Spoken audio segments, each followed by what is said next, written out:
উভয়ের কিছু জিম্মাদারি আল্লাহ দিয়েছেন। আল্লাহ রাসূল সাল্লাল্লাহু আলাইহি ওয়াসাল্লাম বলেছেন, মেয়েদের জন্য দুটো দায়িত্ব, ছেলেদের জন্য বেশি দায়িত্ব। এখানে মূল থিম হলো, আমরা অনেকে মনে করি পুরুষ মসজিদে আল্লাহর জিকির করে, টাকা পয়সা দেয়, মাশাআল্লাহ তাহাজ্জুদ পড়ে, অনেক ইবাদত করে, কিন্তু স্ত্রীর সাথে ঝগড়া করে, স্ত্রীকে গাল দেয়, মারু দেয়। এরকম হুজুর মার্কা মুসলমান আছে না নেই? আবার অনেক মহিলা শবে বরাতে ইবাদত করে, শাওয়ালের রোজা রাখে, শবে কদরে ইবাদত করে, কিন্তু স্বামীর সাথে ঝগড়া করে, আছে না নেই?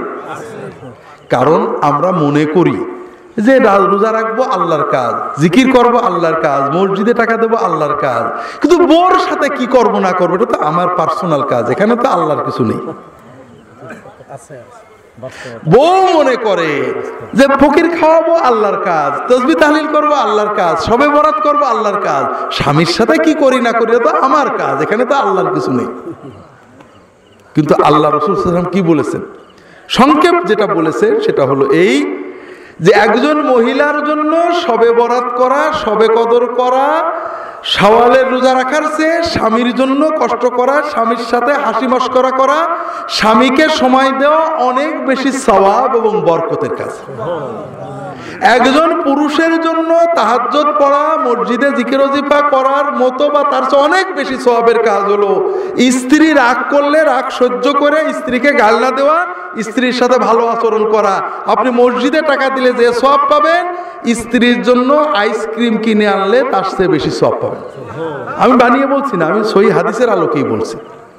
কিন্তু সমস্যা থেকে গেল, হুজুরের টাকার কথা বললে, মসজিদের টাকার কথা বললে আমাদের কিছু ভাগ হয়, কিন্তু আপনার বউয়ের আইসক্রিম কেনার কথা বললে আমার তো ভাগ দেবেন না।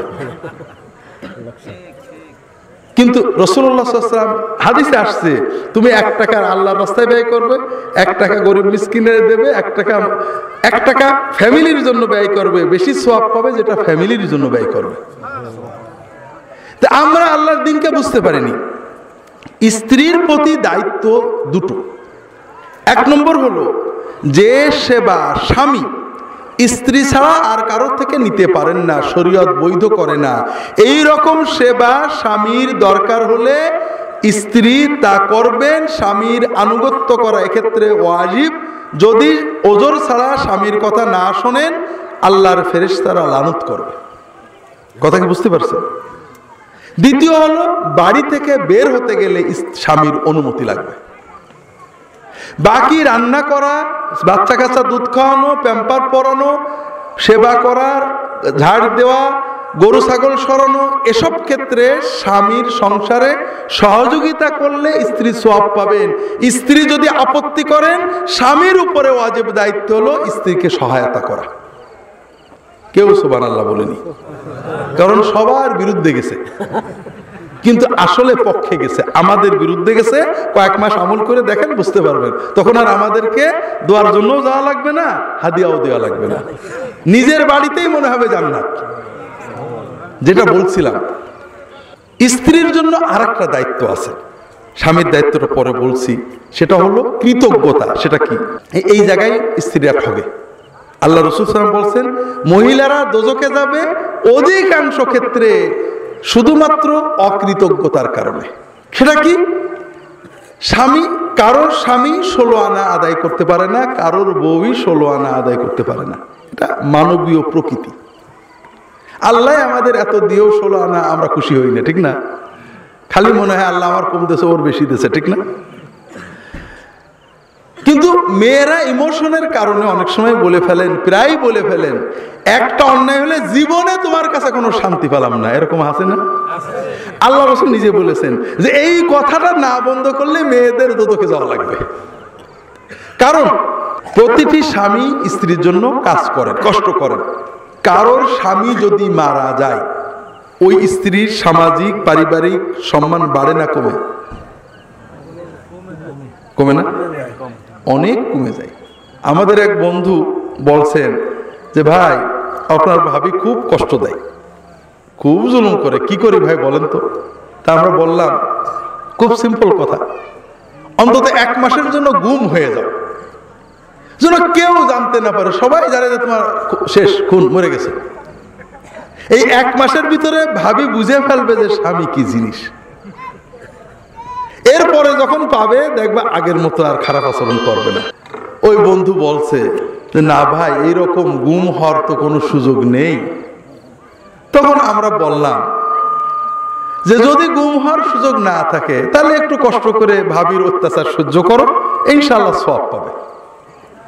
কথা কি বুঝতে পেরেছেন? যেটা বলছিলাম,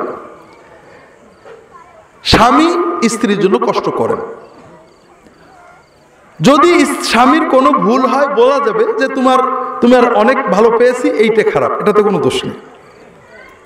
কিন্তু স্বামীর ভুলগুলোই মনে রাখলাম, ত্রুটিগুলো মনে রাখলাম, তার কষ্ট, খেদমত, পরিশ্রম, ভালোবাসা, সহায়তা এগুলো মনে রাখলাম না, এটা ভয়ঙ্কর পাপ।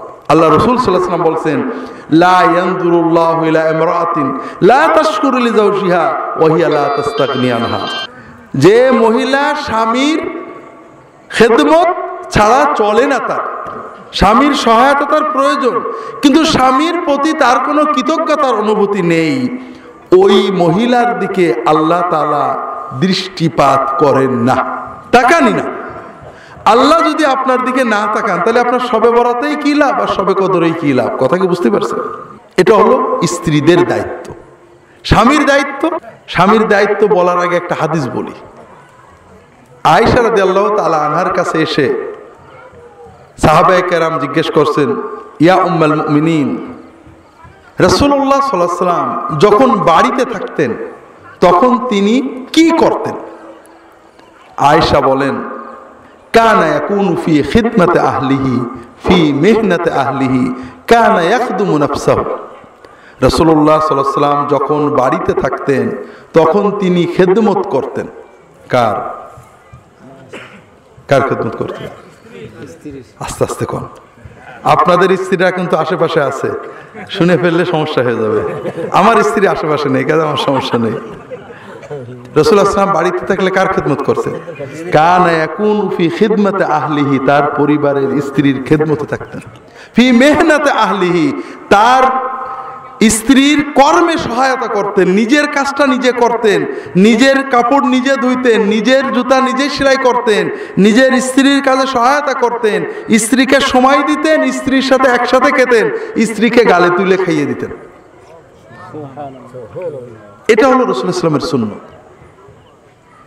তাহলে আপনার প্রথম দায়িত্ব, আপনি ভালো আচরণ করবেন। মহিলারা ইমোশন বেশি, আর ইমোশনের কারণেই তারা মাতৃত্বের দায়িত্ব পালন করেন। একটা সন্তানের অসুখ হলে মা রাতের পর রাত জাগে, ক্লান্ত হয় না, বাপ পারে। এই ইমোশনের কারণে স্ত্রীরা মাঝে মাঝে খারাপ আচরণ করে, রাগ করে, হয়তো বাজে কথা বলে। রাসূলুল্লাহ সাল্লাল্লাহু আলাইহি ওয়াসাল্লামের স্ত্রীরা তার সাথে ঝগড়া করেছেন, বাজে কথা বলেছেন, অভিমান করে সারাদিন কথা বলেননি, এত বাজে কথা বলেছেন। রাসূলুল্লাহ সাল্লাল্লাহু আলাইহি ওয়াসাল্লাম মনের কষ্টে 1 মাস ঘরে আসেননি, মসজিদে পড়ে থেকেছেন। কিন্তু কখনোই স্ত্রীর রাগের মাথায় স্ত্রীর সাথে খারাপ আচরণ করেননি। কেউ সুবহানাল্লাহ বলল না, শুধু এক হুজুর বলল। আমি যদি বলতাম যে অমক আসমান দিয়ে উড়ে যেত, পাতাল দিয়ে চলে যেত, জায়নামাজে ভেসে বেড়াতো, সব সুবহানাল্লাহ করবে। আরে মেয়ে, এত হিন্দুও পারে, মুসলমানও পারে। ওই ইন্ডিয়ায় যান, এরকম কারামতের গল্প বড় বড় সাই বাবার নামে আছে, নেই? এগুলো কিছু না। আসল হলো যে প্রচন্ড রাগের মাথায় আপনি আল্লাহর ভয়ে নিজেকে কন্ট্রোল করতে পেরেছেন, এই হলো বড় কারামত। কথা বুঝতে পারেন? এটা করলে আপনি জিতবেন, আমি না। আপনি দুনিয়ায় জিতবেন, আল্লাহর কাছে জিতবেন। যেটা বলছিলাম ভাইরা, এটা হলো প্রথম দায়িত্ব। দ্বিতীয় হলো যে স্ত্রীকে আপনি সাধ্যের ভিতরে সবচেয়ে ভালো রাখবেন। তার পোশাক আশাক, খাওয়া দাওয়া, থাকা সাধ্যের ভিতরে ভালো রাখবেন। তাকে তার দ্বীনি কাজে সহায়তা করবেন, দ্বীনের পথে রাখার জন্য তাকে সহায়তা করবেন। আমরা পরিবার মানে স্বামী হলো বাজার সরকার আর স্ত্রী হলো রান্নার বুয়া। আমরা কিন্তু আমাদের খাওয়া একসাথে খাবো, একসাথে ওয়াজ শুনতে যাব, আমাদের জীবনটাকে একটা ডিভাইন ইউনিট বানাবো, আমরা দুনিয়া এবং জান্নাতে একই সাথে থাকবো, এই চিন্তাটা আমরা করছি না।